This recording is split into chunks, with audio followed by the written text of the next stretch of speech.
Okay, so we're always digging into these fascinating research papers, and you guys sent in this one from 2001. It's called Increasing Situational Interest in the Classroom.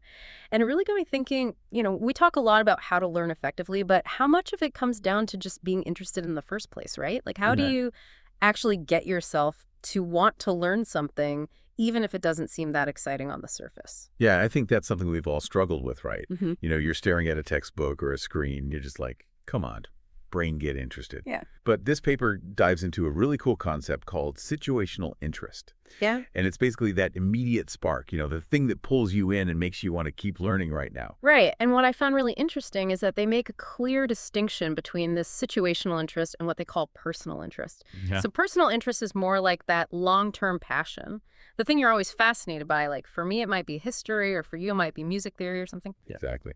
Yeah, and those are great, but the thing about situational interest is that it's more immediate, and more importantly, the research suggests it's something we can actually influence. So in this deep dive, we're going to try to pull out those practical takeaways, those actionable insights from this research so you can actually make information more engaging and ultimately make it stick better. I love that because I feel like that's where the rubber meets the road, right? Like, Yeah. okay, great, we know interest is important, but how do we actually make that happen? So, authors really emphasize this core idea that boosting that immediate interest can actually supercharge your motivation and make your learning way more effective. And it's not just about making learning more fun, it's about literally becoming a better learner. Totally. And so to do that, we're going to explore some key themes in this paper. First off, just why interest is so fundamental to learning. Then we'll get into the surprising impact of having choices, and then how the way information is presented, especially in writing, can actually grab your attention. And finally, we'll look at how your existing knowledge, what you already know, plays a huge role. Awesome, let's do it. So let's kick things off with the why. Why does interest even matter when it comes to learning? Well, the paper actually takes us way back to the early 1900s to the work of John Dewey. He was a philosopher, an educator, and he was really ahead of his time in recognizing that interest wasn't just some nice to have, it was absolutely crucial for real understanding. He even went as far as to say that it's different from just, pushing through and forcing yourself to learn something. True learning for Dewey came from that genuine spark of interest. And what's interesting is that the authors of this paper, they actually interviewed teachers, and there's still this strong consensus among educators even today that interest really does make a huge difference in how well students learn. Dewey believed we could nurture that interest by providing a variety of learning materials and by giving students some control, what he called autonomy over what and how they learn. And here's a curious thing. After Dewey's initial insights, research on interest actually kind of died down for like half a century. The paper talks about how behaviorism, which was really dominant during that time, focused mainly on observable behaviors rather than these internal states like interest. So research in this area kind of took a back seat. Yeah, it makes sense if you think about it, right? Behaviorism was all about, stimulus and response and measuring what people actually did, not so much about what was going on inside their heads. Exactly. But then in the 1960s, the cognitive revolution happened. And that brought the focus back to how our minds actually process information. And that's when interest research saw this huge revival, and it really started picking up steam in the early to mid 1990s. So we're talking like a 50-year gap where this incredibly important aspect of learning was just kind of ignored. Yeah, it's pretty wild. And during this resurgence, a key figure was a researcher named Kinch. In 1980, he proposed this really useful distinction within situational interest itself. Yeah. He talked about emotional interest, which is triggered by things that hit us on an emotional level, like universal themes of life and death, conflict, things that just resonate deeply with us. But he also identified cognitive interest, which is when we become engaged simply because of how the information is structured and unfolds, even if the topic itself isn't inherently, super dramatic. Oh, that's so interesting. So like a well-written mystery novel might grab you with both emotional and cognitive interest, but a really clear and well-organized explanation of, say, how photosynthesis works might spark mainly cognitive interest. Exactly. And the research conducted between 1980 and 1990 really started solidifying some important ideas. There was this consistent pattern showing a clear link between interest and improved attention and ultimately better learning. And the studies also highlighted that interest is highly individual. What interests one person might not interest another at all. And it's influenced by a whole range of factors like your existing knowledge, how the information is presented, and even what your goals are for learning. Right, and it's like that saying, one man's trash is another man's treasure. What's fascinating to me might bore you to tears and vice versa. Totally. And another really important point that emerged from these studies, and I think it's something we all kind of intuitively know, is that we simply learn things better when we're interested in them. It's Yeah. amazing to see the science actually backing that up. It's like finally having the data to prove what our gut has been telling us all along. For sure. And this whole period of research culminated in this landmark publication in 1992 by Renninger and others called The Role of Interest in Learning and Development. This paper really solidified the distinction between situational and personal interest, which we talked about earlier, and it brought together a lot of different research threads on this topic. So this paper is kind of like a turning point where researchers are like, okay, we're taking interest seriously now. And it seems like from there, the research in the 90s started zeroing in on some really specific questions. You got it. They were trying to figure out first, what are the specific elements in learning materials or environments that actually trigger this situational interest? And second, they were looking at this somewhat controversial area of seductive details. These are like those little bits of information that are super interesting but might not be that important for actually learning the main concepts. And there were some conflicting findings about whether these seductive details actually helped or hindered learning. Okay, so like a history textbook that throws in a bunch of salacious gossip about the royal family might be more entertaining to read, but those juicy tidbits might distract you from actually understanding the key historical events. Precisely. And some studies actually suggested that these seductive details could boost learning, maybe by making the whole experience more engaging. But others found that they were more of a distraction. They pulled attention away from the important stuff and made it harder to grasp those main points. Yeah. So the researchers in this paper suggested that it probably depends a lot on the type of material and how well those details are integrated. Like, is that interesting anecdote actually illustrating a key concept, or is it just a random factoid? Right. So for our listeners, it's like a reminder to be mindful, right? When you come across those super interesting but maybe tangential bits of information, ask yourself, is this actually helping me understand the core concept or is it just pulling me off track? Exactly. And all of this research sets the stage for the main strategies the paper wants to highlight for actively boosting situational interest. And the very first one they dive into is all about giving the learner more control. Ah, the power of choice. I love this one. So many studies have shown that when you have a say in what you're learning or how you're learning it, your interest levels and how engaged you are just skyrocket it. We've got studies from Parker and Lepper back in 1992 and even earlier research by Zuckerman and others in 1978, all pointing in this direction. And there's this really cool study by Cordova and Lepper. They worked with elementary school students in 1996. And they found that when kids had meaningful choices, it wasn't just that they liked the task more, it actually made them feel more competent. They were more likely to choose challenging tasks, and they were even more willing to stick with the activity longer. So it's not just about, oh, I get to do what I want, yay. It's actually changing their whole mindset about themselves and their ability to learn. Exactly, and it's not just for kids either. Schra and his team, they found in 1998 that college students also felt a greater sense of situational interest when they could choose what they were reading. But the research by Flowerday in 2000 really helped isolate the impact of choice. She managed to separate out the effects of having a choice from any existing personal interest in the topic. And what she found was that both choice and personal interest independently led to higher situational interest. But here's a really key takeaway: choice seemed to provide an even bigger boost for people who weren't initially that interested in the subject matter. That's so interesting. So it's almost like choice can level the playing field a bit. It can spark interest even when it's not already there. Exactly. And the paper connects us back to self-determination theory, which was proposed by Deci in 1992. This theory basically says that humans have this inherent need for autonomy and control. And when we're given a choice, it satisfies that need, which in turn fuels our intrinsic motivation and our interest. Yeah, it makes perfect sense, right? Think about it. If you get to choose, you're naturally going to pick something that you already have some interest in or something that sparks your curiosity. And that act of satisfying your own curiosity is inherently engaging. Plus, you might choose something that feels a bit more familiar, which lets you tap into your existing knowledge, and that makes it easier to get started. And then just having that feeling of control over your own learning journey is motivating in Right. itself. It's like I'm in the driver's seat here. Exactly. And the researchers even noted that students often expressed this sense of ownership over their learning when they were given choices. I'm curious, have you noticed that in your own experience? Like when you've had a choice in what you get to learn, do you feel more invested? Absolutely. Yeah, it's a completely different feeling. And It's not just the learners who see these benefits. Flowerday and Schraw also looked at what teachers believe about choice. And they found that teachers were overwhelmingly in agreement that providing students with choices led to greater interest, more engagement, and better learning outcomes. They also saw that it fostered more responsibility, involvement, creativity, and even problem-solving skills.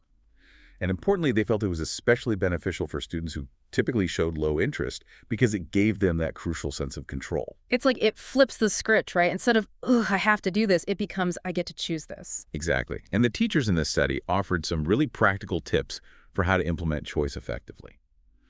They suggested offering meaningful choices across all age groups and for all levels of initial interest. And these choices can be integrated into all kinds of things, homework assignments, assessments, even in-class activities. And they recommend starting with simpler choices and gradually helping learners develop the skills to make good decisions and giving them feedback on their choices along the way. And for younger or less experienced learners, they even suggested incorporating team-based choices. That's such a cool idea. Like, okay, as a group, you guys get to decide what project you want to work on. And of course, it's important to be clear about what the options are and maybe even model good choice making yourself right. Like, okay, I'm choosing this book because the summary says it connects to something I'm already interested in. Exactly. And the teachers in the study, they defined a good choice as one that's likely to lead to success where the student can actually complete the task. It should also be something that has the potential to be engaging and something that will actually facilitate learning. So it's not just about picking the easiest or most fun option. It's about strategically choosing something that will support their learning journey. Right, so it's like choice with a purpose. Okay, so we've established that choice is a powerful tool for boosting interest. What's the next strategy the paper highlights for making information more engaging? So the next big thing the paper explores is how the information itself is presented. And they focus specifically on written text because it's so central to formal learning environments. They identify three key factors in text that have a big impact on situational interest: coherence, relevance, and vividness. Okay, let's break those down for our listeners. So coherence first. What exactly do they mean by that? Coherence is all about how well the information flows and how complete it is, both in terms of the content and the organization. A coherent text is one that guides you smoothly through the ideas without requiring you to make a bunch of assumptions or fill in the gaps to understand the connections. So it's like a well-written story where everything makes sense and you can easily follow the plot without getting confused. Exactly. And coherent texts tend to be more interesting because they're simply easier to understand. The ideas build on each other logically, and you can connect new information to what you've already read. This also makes it easier to link it to your existing knowledge, and it reduces the mental effort you need to process it all. So the paper points out two main ways to make a text more coherent. Minimize the gaps that force you to make inferences, and keep related ideas close together. Gotcha. And the research really supports this idea. There are tons of studies that show that texts with high coherence are rated as more interesting than those that feel disorganized or jumpy. Yeah, there are all these reviews of the research and specific studies cited in the paper, and they all point to the same conclusion. Schra and his colleagues even found that coherence and how easy a text is to process could actually explain a big chunk of why people found it interesting. And here's a really interesting finding. They discovered that interest actually acted as a mediator between coherence and learning. Wait, break that down for me. What does it mean that interest mediated the relationship? So basically, coherence by itself might not directly make you learn more, but it does make the text more interesting. And that increased interest is what then leads to better learning. They actually found that higher situational interest was linked to a more complete and holistic understanding of the text as a whole. Ah, okay. So it's like coherence leads to interest, which leads to better learning. It's a chain reaction. Exactly. And for our listeners, this means that when you're tackling a complex document, try to find a well-structured version. And if you can't find one, try creating your own outline or summary. It can really boost your engagement and how much you retain. Awesome tip. Okay, so coherence is all about clarity and flow. What about relevance? How does that come into play? So relevance is all about how directly the information connects to your own goals, needs, or what you're trying to accomplish. That makes perfect sense intuitively, right? If you're reading something because it's going to help you solve a problem you're facing or achieve a goal you're working towards, you're going to be way more invested. Right. And the research backs this up too. Studies where they made texts more relevant by asking people to read with a specific purpose in mind or by drawing connections between the information and their lives, those studies showed increases in both interest and learning. There's this study by Schra and Dennison where they took the same text segments and made them relevant for different groups of readers, and they found that it significantly boosted their interest levels. It's like tailoring the information to the individual. Okay, and the third element of engaging text is vividness. What's that all about? Vividness is all about making the information stand out and be memorable. It's about using things like rich imagery elements of suspense or surprise, or just presenting the information in a unique and distinctive way. So think about a story that keeps you on the edge of your seat, or a fact that totally blows your mind. That's vividness in action. Exactly. And research shows that vividness is linked to higher interest ratings, longer reading times, and better recall. Vivid information just tends to stick in our memories better. So basically, if you want to make information more engaging and memorable, try to make it as vivid and attention-grabbing as possible. That's the idea. And the key takeaway from all of this is that well-organized, information-rich, and relevant texts are way more likely to grab your interest and lead to a deeper level of understanding. The paper even mentions that a lot of effective teachers build these extensive classroom libraries and let students choose which books they want to read because they recognize that engagement with the material is fundamental for learning. That makes me think of those teachers who would let us bring in our own books for silent reading time. It was always so much more enjoyable when you got to choose what you're reading. Okay, so we've talked about choice. We've talked about how information is presented. Now let's move on to the next big piece of the puzzle, the role of existing knowledge. How does what we already know influence our interest in learning new things? This is a fascinating area of research. The authors make a distinction between topic knowledge, which is specific information about a particular subject, and domain knowledge, which is more of a general understanding of a broader field like history or science or art. Okay, so topic knowledge is like knowing the names of all the planets in our solar system, while domain knowledge would be more like understanding the general principles of astrophysics. Exactly, and there's a really interesting study from 1994 by Alexander and her colleagues. They found that domain knowledge had a significant positive relationship with both interest and recall, whereas topic knowledge didn't show the same strong effect. People with higher domain knowledge were generally more interested in learning more about the subject, and they remembered more from the texts they read. So it's almost like having that broader foundation of knowledge makes you more receptive to learning new specific facts within that area. That's the idea. Mm. But the paper does point out that there's still some debate about the exact nature of this relationship. Some researchers, like Tobias, argued for a very straightforward one-to-one relationship between prior knowledge and interest, though his work focused mainly on personal interest. But other researchers like Kinch propose this inverted U-shaped relationship, suggesting that there's a sweet spot in terms of how much prior knowledge is optimal. So too little knowledge and you might feel overwhelmed and lost, but too much knowledge and it might not be stimulating enough. Right. And the general consensus seems to be that having some foundational knowledge, but not too much, tends to increase both your interest and your ability to comprehend new information in that area. And this aligns with what a lot of teachers intuitively do right. They often allow students to choose topics that are somewhat familiar, or they provide some background information before diving into something totally new. It's like building a bridge between what you already know and what you're about to learn. Okay, so we've covered a lot of ground here. We've looked at why interest is so important, how choices can spark that interest, how the presentation of information matters, and the role of our existing knowledge.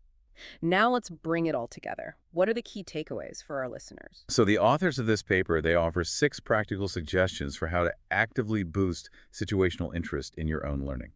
Okay, hit us with those actionable strategies. Number 1, offer yourself meaningful choices whenever possible. This taps into that need for control and autonomy, which we know is a big driver of interest. And if you're in a position to guide others in their learning, provide support for those who might not feel comfortable making choices and give them feedback on their decisions. Number 2, prioritize well-organized texts. Look for information that is clear, coherent, and complete. And if you're dealing with a text that's not very user-friendly or the content is unfamiliar, take some time to build your background knowledge first. Number 3, seek out vivid learning materials. Choose resources that use imagery, suspense, surprising information, engaging themes, but make sure that vivid content is actually relevant to your goals and not just a distraction. Number 4, connect new topics to areas where you already have some knowledge. That familiarity can make it much easier to engage with the new information and build those connections. And if you're venturing into a completely new territory, maybe take some time to build a bit of foundational knowledge first. Number 5, actively engage with the learning process. Don't just passively absorb information. Try making predictions, summarizing key points, or using frameworks like KWL to really solidify your understanding. And number 6, make the relevance clear. Before you start learning something new, ask yourself, why is this information important to me? How can I use it? Set some specific learning goals and try to explain the material to someone else. So the really empowering takeaway from all of this is that situational interest isn't some magical quality that you either have or you don't. It's a tool, a skill, something you can develop and leverage to become a more effective learner. I love that. It's like we're not just at the mercy of our whims, we can actually shape our own interest and make learning more engaging. Exactly. By making choices, finding engaging information, and connecting it to what we already know, we can turn even the most seemingly boring topics into something interesting and enriching. So to leave our listeners with a final thought, I want to ask you this. How might consciously applying these strategies change the way you approach learning in your everyday life?